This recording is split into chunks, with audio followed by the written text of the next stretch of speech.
Hey guys, I just have some footage of me taking a look at a 7080 tractor. Sorry, I'm trying not to get the glare in your face for you guys. I took a look at a 7080, or sorry, not a 7080, a 7010 the other day because I wanted to try the transmission. I haven't driven them before. I've driven the 80 series, or the 8000 series before, and I just wanted to know what the price difference was between the two.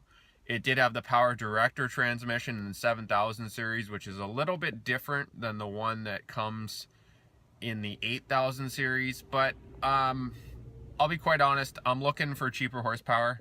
I need a pull tractor eventually, so you got to start planning. So I figured might as well take a look, right? What's the worst that's gonna happen, right? You just don't buy it. So that's what I stopped for.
You guys changed the oil in this? I'm sorry? They changed the oil when this came in? They could have. It looks like new oil. Maintenance stuff. Okay. How much of a bugger is it to get the air cleaner? Real easy. Battery system where it flings out? Kind of a little bit before its time, but it's awfully convenient to be able to access batteries that are right there.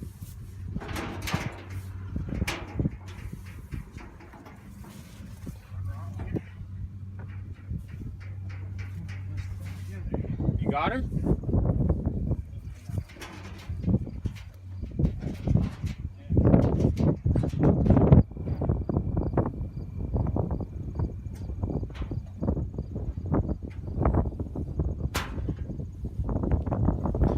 So this one has the 540 and the 1000? Okay. And it's just switching the bolts? Yep. Okay. You take it's the same shaft. Yeah, you just flip it. Yeah, flip it around and then all the bolts go into the center. Do those work like as a shear bolt, like inside, or it just fully mounts to the actual? Yep. Okay. And there's no oil that leaks out when you pull that shaft up. Did guys typically put duals on these with the weights, or they just had enough for one? Yeah, you can. Yeah, you can put duals on them. Absolutely. Oh. That's dumb. I didn't bring a key.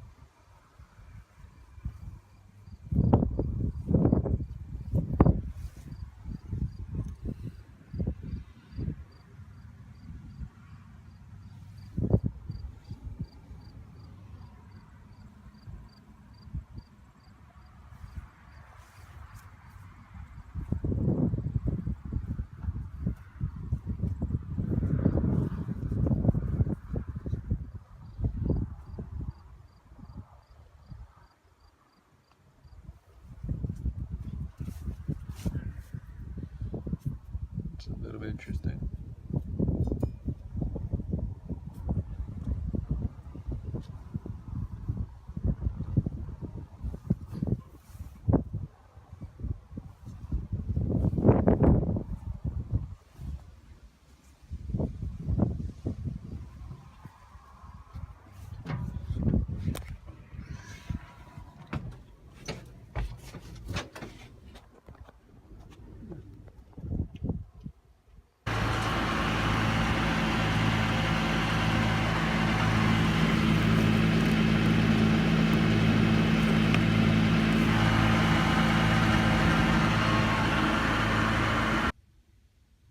So this machine is just an old school farm machine, I'll tell you that, because you have to be absolutely stopped before you can power shift. So this thing spins in this neutral section and you put it into whatever gear. That's why it's got that angle slope thing.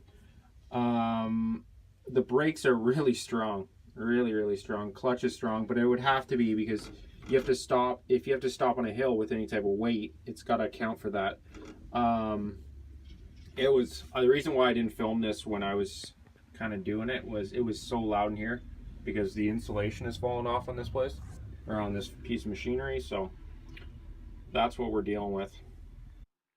So guys, I bet you're not really, or you're a little bit shocked that I'd be looking at a piece of equipment when you kind of compare this to what I have with the Landini being a lot newer. One of the things I've noticed is even since I've started and I've got that Landini, the price of machinery has gone up. That Landini has increased, I would say, probably 5 or 10 grand from when I bought it. And that makes it very difficult for me to buy tractors and equipment. I do like Allis. I think that they were a good product during their era. And that's why I kind of started here. I drove the 8010. Before I got the Landini, I was very close to buying an 8010 with a loader from out west, but it didn't end up happening because it was over my budget. And I really do like the Allis's, and I guess I figured I might as well check out the 7000 and compare it to what the 8000 was because I was shocked to see that I actually did like the 8000. I find the Allis's to be a lot cheaper and a lot more affordable than a Case and a John Deere of its era, and I find that you're getting a lot more value dollar for dollar than you are with a John Deere. Only because any of the John Deeres of that era or of that price range are usually beat. They're usually high hours and they want large money for it, and usually they're very hard used because a lot of the people I find anyway that drove John Deere's kind of thought they were bulletproof, so they kicked the living crap out of them. And yes, they look a lot better because they do a nice paint job and it makes everything shiny, but internally usually there is some sort of issue kind of lingering. The scariest thing with those pieces of equipment I find is either transmission or engine issues, which can basically double the price of the tractor or the piece of equipment you're looking at. That's why I kind of wish I would have showed you guys when the engine was running. That's why I added that clip so you guys heard it running. It was relatively smooth. It gave me a bit of a scare in the start because it was revving really hard, and then the salesperson told me and grabbed and hit something, and there was a floor pedal. I didn't even know those things had floor pedals, but yeah, it was stuck, and that's why it was running really hard when it first started. And the other thing I want to note too is it had air conditioning and heating, and they both worked very well, more than I anticipated. I tested both, and they're very simple systems because there's no electronics in the heating or the air conditioning. It's basically a tap. So you're shutting a tap off and turning the other one on, and that's the blower, and the blower is separate, so your fan speed is separate. So you have a hot tap and a cold tap, and that's what you're turning on and off. So I don't mind that actually, as long as the air conditioner is charged and the heating works. It doesn't bother me because it's less things to fix. That's also why I pointed out that the hydraulic system was very simple because it makes it a lot easier to fix. My Landini, as you guys know, I have that one hydraulic lever that does not work, and it's going to take me to remove the floor to be able to figure out the problem. So I kind of appreciate the low tech of this tractor. But as I mentioned, and through the video here, you guys can see the cost that it would be long term for this tractor. So not that I'm against the 8,000 or the 7,000. I just think that the cost on this particular tractor is going to cost me money long term. Not major stuff, but enough minor stuff that would add up, and probably hidden surprises that I would find later. And the other thing is, I wish it had a little more horsepower. I wish it was around the 80-50 or the 50 horsepower more, so about 150 horse. It would really kind of bump it up. It was powerful enough, don't get me wrong, but I would like to have a little more behind it. And yeah, so thanks for watching, guys. I hope you enjoyed it. Thanks. Feel free to comment, rate, and subscribe as always. And also, if you hear anybody that would like my channel, please tell them about me.